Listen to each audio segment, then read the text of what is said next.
Hello guys, welcome to a new series I created about 2 weeks ago in relation to the Power to Players update, where Jagex are now allowing us as players to influence the future updates of the game, from those that are world changing such as the Dragonstone updates, to Ruby updates that are of a smaller scale. This series is different from any other update video. Instead of only just relaying information to you guys, it's actually about engaging you and publicising comments made by you that I feel are very constructive and have influenced my vote. Your task is to persuade me what to vote for and basically explain what you're passionate about. Be prepared for a video jam-packed full of information. I spend time researching the theme of every single video within this series and have a strong passion for the game, which I'm sure will come across. The last 2 minutes of this video, guys, will be a reflection on the invention skill versus the Elf City and what I voted for, and it will also obviously publicise the comments which I felt were most constructive and influenced my decision the most. But let's kickstart this video straight away with the Legacy of Combat. So, what is the Legacy of Combat, guys? This is a brand new mode which, if voted for, will be launched alongside the evolution of combat mechanics.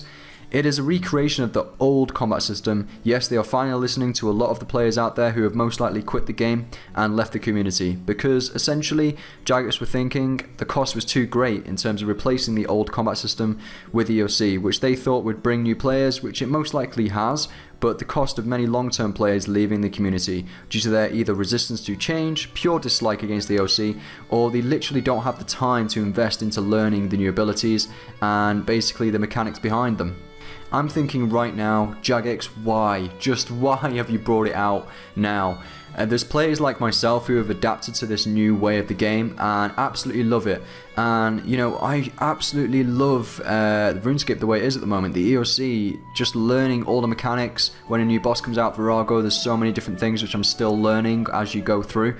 And it's just amazing. And also along with that, I've met some great people along my journey in terms of learning the new combat system. I've joined a new clan, the Mexicans, who are absolutely great. Great bunch of guys.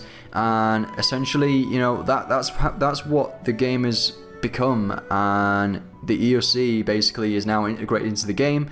You know, you've got skilling where you can customize your keybinds to help you skill with the drop ability.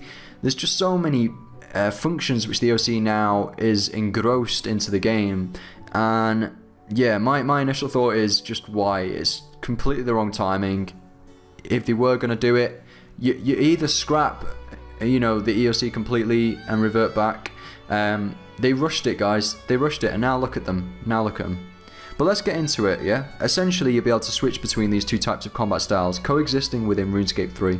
I assume through the gameplay settings, or maybe even the interface settings, as it will transform your entire interface, removing primarily the ability bar. How is this going to work? I just don't know. They enforced the new combat system onto us as players, and it was for the right reasons in my eyes, of being able to create awe-inspiring PvM content, such as Virago, which created a new age of PvM and increased the depth of the game. However, now they are going to attempt something which seems, on the first outlook, impossible. So enough of speculation, let's get into the facts. Legacy mode will most likely still be less experience per hour when training your combat stats. It's a fact. They will not make it so it will exceed EoC. There may be game worlds fixed to a specific combat style. Having specific worlds for these combat systems is a terrible idea. It'll just divide the community again. Feel free to debate this with me with your thoughts. Absolutely terrible idea. RuneScape Will Miss It made a video of whether the old level 138 combat system will return as well. This will be an offline poll, meaning, or it was an offline poll, meaning it was not to be launched in game anytime soon, but just to gather opinions.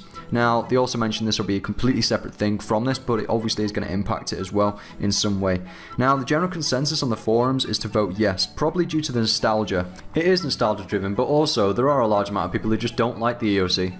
But those who are voting no are making some valid comments, which you guys really need to listen to. I'm getting this video out before you vote, hopefully, just so you can really conceptualize, you know, the pros and cons to this Dragonstone poll. How can Jagex, this was an opinion, how can Jagex manage two combat systems simultaneously when it's taken them up to a year just to tweak the EoC to what existing players want? Now, my interpretation of this is, firstly, it probably will devalue the EoC, which in my eyes is a better combat system as a whole. Yes, it takes a lot of time to invest in learning the abilities, but you know, people make guides like myself which can help you out in terms of PvMing. My interpretation as well of this is that when you relate it to my video, is the seismic wand overpowered? Collaboratively, we came to an agreement that the combat system is not balanced. If this vote goes through, they're going to have to balance two very different combat mechanics and then still aim to balance the existing EoC.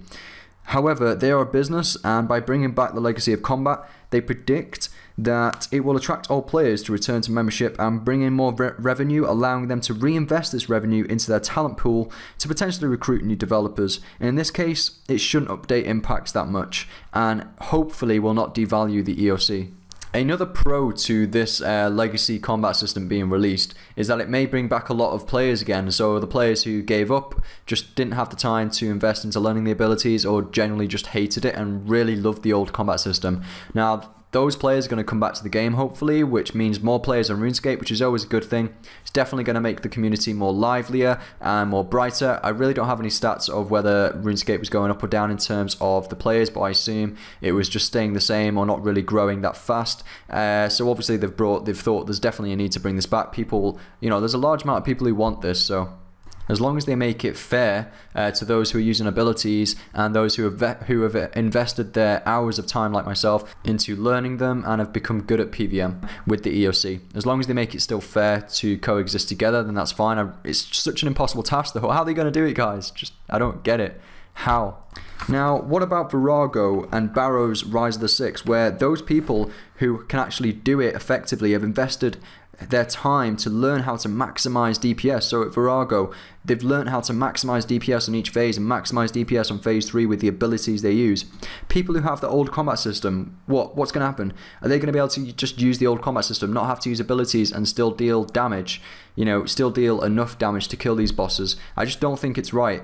Whether they'll separate it and you're not even allowed to kill Virago and Barrows without abilities, I don't know how they're going to make that work. It really does devalue the EoC. Now, potentially, you know, you won't be able to do Virago and KK, and probably could do Barrows to be honest, but you probably can't do Virago and KK with the legacy of combat. I just can't see how that's going to work, and they're probably not going to make it work. You'll probably have to use EoC for those bosses potentially, and also speculation that potentially if this does, or it looks like it's going to be developed, PvP, so player versus players, PKers, will basically probably use the legacy of combat system, and then the PvMers will most likely use the EoC, and it might end up being the divide like that, which is fair enough, and then you just have more players throughout the game. So, you know, it could work out like that, and they could work side by side and coexist.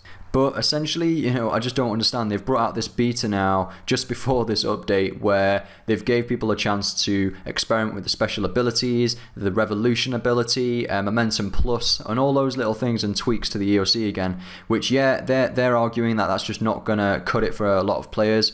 But to be honest, if they're making those tweaks for PvP there, what is the point if they're going to develop this combat? What are you doing, Jagex? You're confusing everybody. Anyway, I'm going to try and be as constructive as possible with everything I'm saying. It just seems really strange for them just to suddenly come out with this, which is definitely going to get voted because, again, it's just nostalgia driven. You know, it's going to be very confusing, that's all I can say, you know, but at the end of the day, I'm very open to change, so let's just go on this journey with them, with the developers. You know, they said they're going to listen to us, they're going to create loads of polls of how it's going to work, of how it could work, and we can keep voting to make it the way we would like to make it, the majority anyway.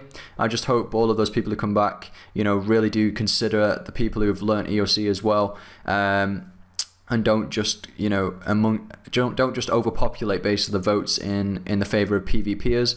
I've always favored player versus monster over player versus player, even pre-EoC. And to be honest, guys might say, well, the EoC basically made RuneScape into the PvMing community, or PvMscape. No, it didn't. PvMscape started years before the EoC was launched, definitely a couple of years at least before the EoC was launched. More people do PvM than people killing, and that's just fact. That started, you know, a couple of years before EoC even was launched. Okay guys, so that's pretty much wraps this video up. The aim of this video again is just to engage with you guys. Let's you know, let me hear your passion about this subject. So you for or against it? Should Jagex have even, you know, thought about developing this legacy of combat? Let me know what you think in the comment section, and we'll have a heated discussion around it. You know, it's definitely a game changer. You know, it's going to impact greatly everybody who's playing. And to be honest, they said, yeah, it's not going to affect EoC. I think it will devalue it at the end of the day if it is launched, but hopefully it won't impact the way we do PVM, and you know, in terms of the bosses like Virago, Barrow's Rise of the Six, and the future bosses which they're going to release. At the end of the day, Jagex are only going to release future bosses, I think, in retrospect of the EoC, to make it work with the EoC, and obviously the mechanics behind that, the way, for example, Mod Chris L obviously thinks around the mechanics of Virago. So thanks for watching, guys. Again, write your comments down below. No rage comments, really constructive, and maybe we'll get some players who have only just came back to the game. Another thing I want to note is I have had a few subscribers who have came back to the game after not giving EoC a try, and they've actually liked it. I just thought I'd add that in at the end, and they've actually appreciated some guides I've made, and they've started to enjoy the EoC. So I'm not really sure. I think Jagex maybe should have persevered a bit longer before doing this. Also, it is just an idea stage, so like I said, it definitely is nostalgia driven. There's just no facts yet about how it's going to look or anything. So hopefully we'll get some more information soon about the actual, how it's going to actually physically look in the game. Alright guys, so it's the time I've been looking forward to for the second episode of the Future of RuneScape series. It's time to actually have a look at what you guys have written into me in the comments section, and basically a little review on the comments which I feel have been most constructive and have influenced me the most in terms of voting for either the invention skill or Elf City in the last Dragonstone poll. Okay, so to kickstart this off, Bob Harshall 1 commented, the last elf quest was in 2006 and it sounds really promising. We also just got a new skill and a year waiting between skills isn't a problem for me. Now, Bob Harshall 1 completely agree with that comment. Very constructive, and quite a few people agree, such as Joseph Marchio, who also feels like Elf City is long overdue. So there's quite a few of you in the comment section who had that similar opinion, that basically a skill has just came out, such as divination. I was very excited, to be honest, that for the invention skill to work with divination, as I've recently hit level 99 in that skill, and I thought, great, you know, it'll work well with invention. But very true, the Elf City, you know, has been very long asked for, and it was kind of obvious that that was going to get voted for. There's a lot of people who wanted that lore and storyline. It also might bring the community together a little bit as well. Might be a new Grand Exchange, for example, which I thank Illegal DL for pointing that out for me in the comment section. So yeah, very good comment, Bob Harshall 1. Thank you very much for that. On to the next comment, which I thought was really constructive, from Tyler Gray, who thinks Jagex should start with Elf City due to the concept and idea being around since 2006 and 7. Also talks around that they should work on the finer details of the invention skill and not rush it, essentially, and I completely agree. I do not want them to rush the invention skill. I think it has a lot of potential and scope to become an amazing skill to work with divination and effectively, you know, impact PVM greatly. Also, due to this new poll which has just came up around the legacy of combat, I just think it would be way too much to start thinking about the invention skill as well, when the legacy of combat skill is going to be launched around summer as well as Elf City. So yeah, basically that's why I think potentially, you know, I am starting to lean now towards the Elf City to vote for. Now onto a very constructive comment which just says it as it is, from Martin Vanderham, and he thinks that invention definitely should be voted, or obviously it hasn't now, but he definitely thought invention should have been voted. Lots of high level players will vote for Elf City just to not lose their comp on max capes. Thanks for this opinion, Martin, as not many people were saying it as it was, you know, but at the end of the day it's just about having fun, and whether invention skill would create a longer term benefit than Elf City, I don't know, we'll just have to find out. And Snail Along RS also had that similar opinion, that Elf City will just be a short-term benefit. The next comment is from a guy called Kenny Leon. This guy's found me in game as well. I'm pretty certain you stalk me. Only messing. But basically, he says that invention is power, and I had to get that comment in there because I just thought that was really cool. Okay, and these next two comments from two people really influenced my decision, so I really appreciate these two comments, and they definitely swayed me to vote for Elf City. From Vid Zenonia. That sounds Russian or something. I know he isn't, he's Dutch, but from Mathaisk as well, the Elf City will be massive, lore and content wise. New crystal monsters, training locations, new GE, all of that. It really is going to be huge, and like I said in my video, it's going to please the majority of players, combaters, so PVMers, to fight new monsters, skillers, because there's going to be new skilling locations and opportunities, and also for those who, you know, just like the social aspect and the questing and the adventure and the lore of RuneScape and Gillinor. So that's my vote, guys. As you saw, it definitely won by a mile, not by a mile, about 13,000 votes it won by. Right, guys, that's the video over. Thanks for watching. I really do enjoy reflecting on your comments and allowing them to influence my decisions in terms of the future of RuneScape. If you did like this this video concept, then please leave a like to let me know, and I'll see you in my next video. I will be uploading my thoughts on the legacy of combat tomorrow, so look out for that. Thanks for watching, guys. See you later.